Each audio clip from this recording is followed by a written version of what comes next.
اللہ فرماتے انہ لا یحب المسرفین، اللہ رب العالمین ان سے محبت نہیں کرتا جو اللہ کی حدوں کو عبور کر جاتے ہیں۔ یعنی جو بندہ من مانی کرتا ہے، وہ جی خوشی کا موقع ہے نا، خوشی کے موقع پہ ہمارے معاشرے میں کیا کچھ ہو رہا ہے، میرج ہالوں میں دیکھ لیں۔ یہ ایک منسٹر کی بیٹی کی شادی پہ پچھلے ہفتے 2 ہفتے پہلے ڈالر اور سونے کی ڈلیاں نچھاور کی گئی ہیں۔ کوئی پوچھے گا تو کہے گا جی کمایا اس لیے ہے۔ اور یہ ایک فرد کی بات نہیں ہے، عام روٹین میں آپ سنتے رہتے ہیں کہ کیا کچھ ہو رہا ہے۔ بدکاروں کو بلایا جاتا ہے، بدکاراؤں کو بلایا جاتا ہے، ان کے اوپر یہ سارا کچھ نچھاور کیا جاتا ہے، اور پھر کہتے ہیں جی کیوں کیا ہے؟ جی نکاح کا موقع ہے نا۔ کیسا شیطان غالب ہے ان پر۔ نکاح اللہ رب العالمین کا حکم ہے، نبی علیہ السلام کی سنت ہے، اس قرآن و سنت پر عمل کرنے کے لیے نکاح کر کے وہاں پہ ساری 2 نمبری کر رہا ہے۔ نکاح کیسے ہوا وہ؟ جب وہاں پر سارے شیطانی کام ہونے ہیں، ہندوؤں والے کام ہونے ہیں، سکھوں، عیسائیوں، یہودیوں کا مجموعہ بن جانا ہے، تو کیا خاک وہاں پر رحمت اور برکت ہوگی؟ پھر اولادیں بھی تو بدکار ہی پیدا ہوں گی نا۔ اور اب تو حالات یہاں تک پہنچ گئے ہیں، یہ جو بدکاروں کو پسند کرنے والے اور ان کو فنکار کہہ کے قبول کرنے والے ہیں، میرج ہال میں جو ہی نکاح ہوتا ہے، خاوند جا کے اس اپنی نئی نویلی دلہن کو لوگوں کے سامنے جا کے جناب وہ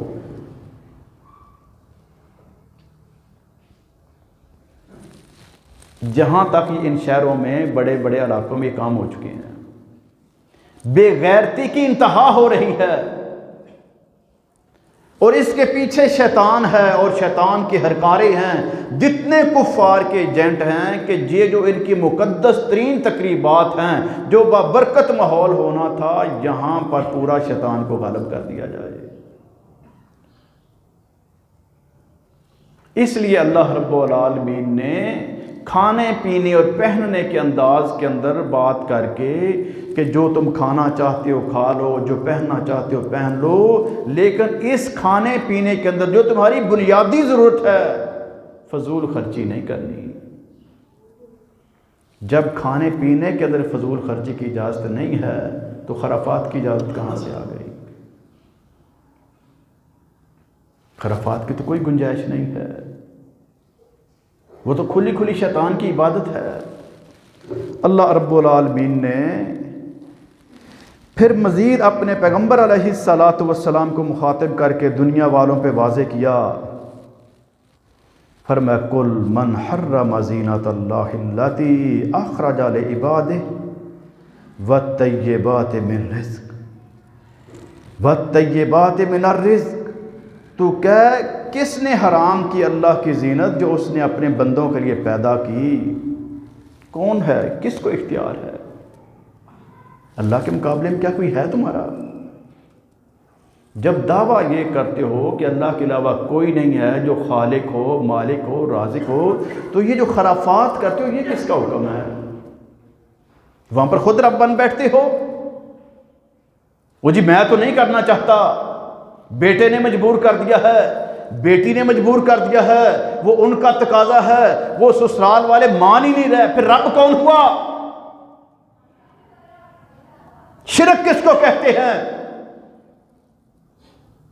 جب رب کے حکم کو ٹھکرا کے کسی غیر اللہ کی بات کو تسلیم کر کے عمل کرنا ہے تو یہ شرک نہیں تو کیا ہے؟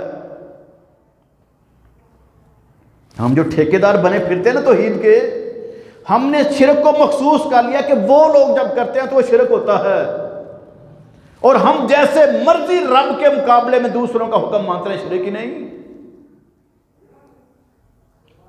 اس لیے ہمیں آؤٹ پٹ نہیں مل رہی، ورنہ جتنا خالص دین ہمارا ہے ملاوٹ ہے ہی کوئی نہیں، فقط اللہ کا قرآن، نبی مکرم علیہ السلام کی سنت، اتنا بابرکت اتنا پاکیزہ دین ہمارے پاس ہے، باقی سب نے ملاوٹیں کی ہوئی ہیں، ہمارے اندر یہ لوگ ہیں جو اس قسم کی خرافات جب کرتے ہیں، کسی غمی کے موقع پہ اپنی مرضی کر لی، کسی خوشی کے موقع پہ اپنی مرضی کر لی، اللہ کے احکامات کو ٹھکرا دیا، پیغمبر رحمت علیہ السلام کی شریعت کو رد کر دیا، تو پھر وہاں پر شیطان داخل ہوتا ہے اور ان کو جو ملنے والی برکتیں اور رحمتیں اور عزتیں اور رفتیں تھیں وہ ساری کی ساری برباد کر دیتا ہے۔